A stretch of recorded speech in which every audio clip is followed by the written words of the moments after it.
Bonjour tout le monde, ça me fait plaisir de vous revoir à cette nouvelle émission Chantal Lapointe Designer.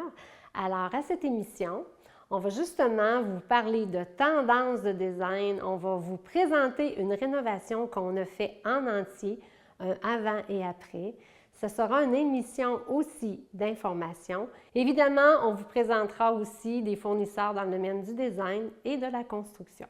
Quand on a un projet de décoration ou de rénovation, ça part toujours d'un but. Alors, j'ai l'honneur d'avoir une cliente qui écoute mon émission, qui m'a contactée. Elle prenait sa retraite et elle avait le désir de rénover sa maison parce que c'est une personne très dynamique. Quand on prend notre retraite, c'est de l'inconnu pour nous. Moi-même, je ne sais pas qu'est-ce que je vais faire à ma retraite. L'important, par contre, c'est d'avoir un but.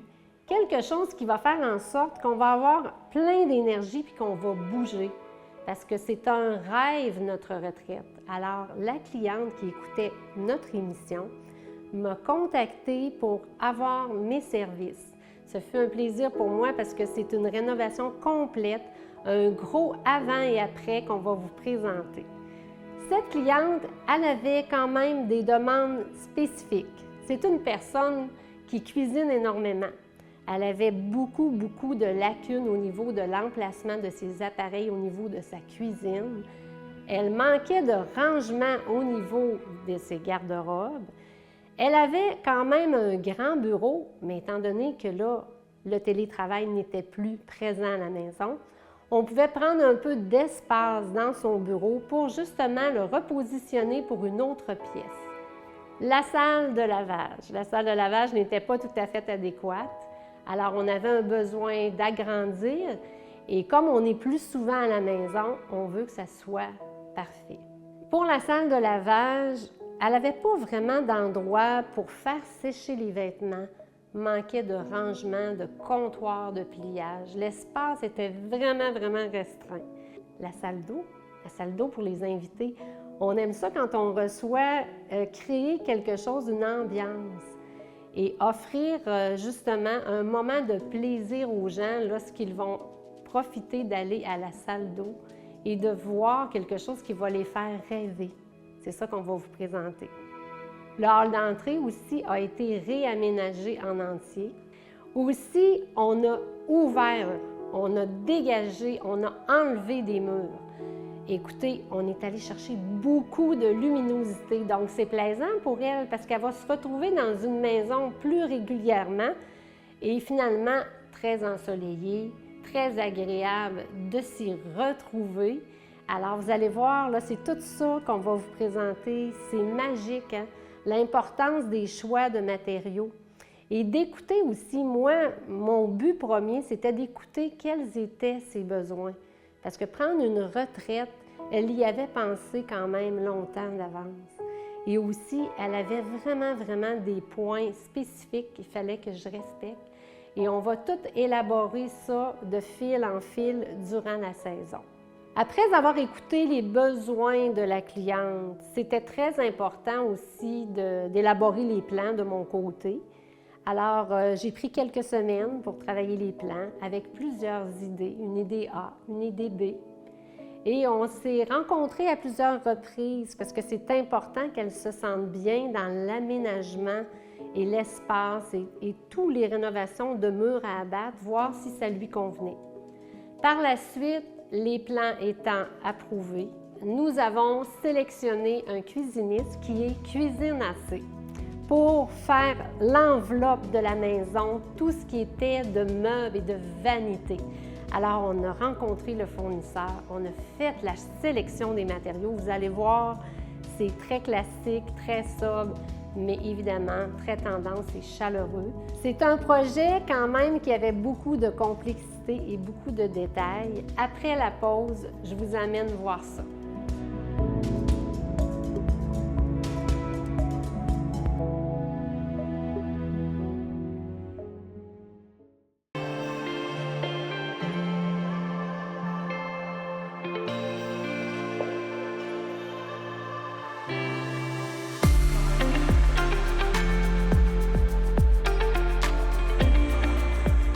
On dit toujours que le hall d'entrée est le reflet du reste de la maison. C'est l'accueil. Alors, ça dit beaucoup sur l'ambiance qu'on va retrouver plus tard et la chaleur qu'on retrouve dans cette résidence. Le but premier du rangement, il en manquait un petit peu dans le hall d'entrée, alors on est allé l'agrandir. On est allé mettre un lattage de bois très foncé, très dark. Parce que quand on rentre dans un hall d'entrée, c'est trop blanc. Parfois, on peut se sentir un petit peu moins enveloppé. Alors, des couleurs foncées au plafond, il ne faut pas avoir peur. Des fois, il faut oser parce que finalement, ça fait vraiment chaleureux et on se sent, comme je vous expliquais, dans une enveloppe et on se sent tout de suite confortable. Nous avons rehaussé les portes. Les portes étaient tous à 7 pieds de haut. Et on est allé chercher vraiment un effet d'auteur avec un verre clair. Parce qu'autrefois, c'était des portes en verre, mais un verre givré. Alors, on est allé chercher beaucoup de luminosité. On a posé un miroir, on a ajouté un système d'éclairage avec une petite tablette et un banc. Donc, on s'y sent très confortable. Devant nous, c'est la pièce maîtresse, l'escalier. Tout un changement. De petits détails et des coûts moindres, c'est de la peinture. On a fait une peinture foncée pour la contre-marche. On a fait sabler la marche pour aller récupérer une chaleur au niveau de la teinte. Et on est allé chercher une teinte de bois dans des tons de loutre, alors des tons de beige et de gris. C'est très chaleureux. On a aussi peint la contre-marche très foncée avec le noir pour aller chercher les murs et le plafond de l'entrée. Les barottins de l'escalier ont été changés, mais on a récupéré la rampe qu'on a fait teindre évidemment dans les mêmes teintes que les marches. Vous savez, il manquait un petit quelque chose. On avait un grand mur avec une courbe. J'ai décidé avec la cliente de mettre un papier peint. Mais comme je vous explique, on était déjà dans les tons de loutre, alors on est allé chercher la texture d'une loutre avec notre papier peint. On a un effet de velours, un effet de brillance. Et vous savez qu'avec la luminosité, ça change et ça vient donner justement une dynamique qui manquait au mur de gyproc finalement, où on ne ressentait pas vraiment de mouvement quand on montait dans l'escalier. Étant donné qu'on a mis les murs un petit peu plus foncés dans le hall d'entrée et qu'on est allé aussi mettre les contre-marches plus foncées, pour le choix du carreau de céramique à l'entrée, on est allé avec un blanc cassé, avec une ligne de beige feutré, très chaleureuse, qui va faire finalement des tons très classiques et qui va perdurer aussi dans le temps. On a un bel éclairage, c'est très chaleureux. Dans le passage pour se diriger vers la salle d'eau, on a fait un clic, on a rappelé le lambris noir du hall d'entrée ainsi que le papier peint de la salle d'eau au lieu de mettre un tableau sur le mur. Après la pause, on s'en va vous présenter la salle d'eau qui est magnifique.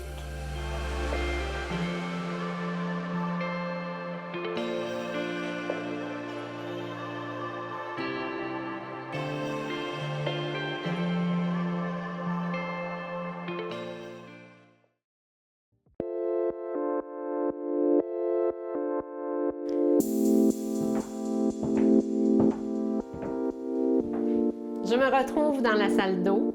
On a d'abord sélectionné le papier peint qui finalement rappelle comme si on est en avion et on regarde au sol et qu'on voit la mer, le sable, les coquillages. La thématique est partie de là, donc le choix du lavabo que vous avez ici, qui est dans les tons de sarcelle, a été sélectionné justement avec les coloris qui nous entourent. Même le miroir a une forme de vague. Et on a sélectionné un robinet qui est détecteur de mouvement pour faire couler l'eau. Et on a fait une vanité pour dissimuler justement la toilette. qui est très design, très joli.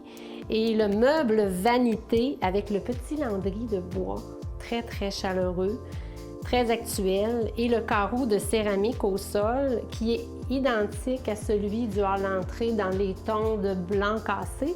Et des effets justement de chamois et de sable pour aller retrouver notre effet de plage et de mer. Il n'y a rien de carré ici, si vous remarquez.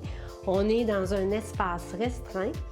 Donc, c'était vraiment important d'avoir une vanité ronde et on est allé reprendre le plaquage de bois rayé que j'ai ici derrière moi sur le mur. Alors ici, vous le voyez et on l'a même monté au plafond parce que finalement, on aime ça se sentir enveloppé et étant donné l'effet de hauteur ici, c'était vraiment important de mettre le plafond un petit peu plus foncé. Les portes aussi ont été rehaussées au niveau des hauteurs. On a des portes de 8 pieds. Avant, c'était des portes de 7 pieds. La cliente désirait vraiment gâter les invités qui viennent ici. Alors, elle voulait avoir un wow, quelque chose de vraiment excentrique et différent de ce qu'on voit. Et à ma droite ici, on va aller découvrir ensemble la salle de lavage. Vous voyez, on a ouvert. Avant, la salle d'eau était fermée sur la salle de lavage. Donc, ça lui permet d'aller chercher la luminosité de la fenestration de sa salle d'eau et d'emmener ce soleil et cette lumière dans cet espace-ci. On est moins pris, parce que si vous voyez les photos avant, on était vraiment restreint avec la laveuse sécheuse. On les a déplacés parce que autrefois, ici, c'était la porte d'entrée. Alors, en déplaçant l'ouverture de l'entrée, ça nous a permis de mettre la laveuse sécheuse à cet endroit-là. Et évidemment, on a de l'accrochage. Nous avons aussi le comptoir. Et ce qui est intéressant, on a fait faire pour le séchage des vêtements un tiroir ici qu'on peut ouvrir. Il y en a un autre aussi ici. Donc, très pratique. Puis, on a mis la planche à repasser juste ici. Tout est pensé, tout est pratique, beaucoup d'améliorations, très intéressantes. Ici, on a même placé aussi des éclairages, détecteurs de mouvement. Fait qu'on s'en va, on vient voir notre lavage, on revient, pas de casse-tête pour fermer et ouvrir les lumières.